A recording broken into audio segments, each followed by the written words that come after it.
नमस्कार आज बड़ ब्रेकिंग न्यूज जहाँ आप देखी नथिबे कि शुणी नथिबे प्रेम प्रतारणा गोटे सुंदरी कमलवती झील फसैले पटेले बेल कले सभा शेष में पेटर 2 मास छुआ कर छाड़ीदे प्रेम फसई युवक जनक जड़े विवाहित पुरुष चलते हम सीधा सड़क कथा से प्रेम प्रतारित होता पीड़िता सहित कौन होता आप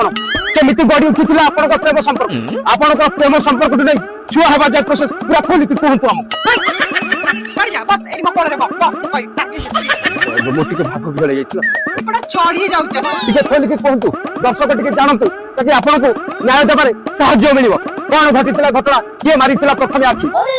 मते प्रथम आखि मारिले तापरे मु फसी गली मते कुल्फी देले मु तांको प्रेम रे पड़ी गली तापरे मते सब दिन आसी की कुल्फी देले तापरे मो पेट रे 2 मास रे छुआ दर्शक बंधु टिके ध्यान दे देखिबे सुनिबे जदि आपण बार बार कुल्फी खाउछनी ताल टिके देखि चाहि खाइबे ये तो 2 मास रे गर्भवती हेछनी न आपण 6 मास रे गर्भवती हेइ तापर कोन होला तापरे से मते छाड़ी की पळे आसिले मु जानिबो को पाइली जे से विवाहिता बुझी पारुथुबे देखि पारुथुबे सुनी पारुथुबे आपण माने तमे जने विवाहित पुरुष बाहा हेइ आउ जने नारी को कुल्फी दे केमिति फसौछनी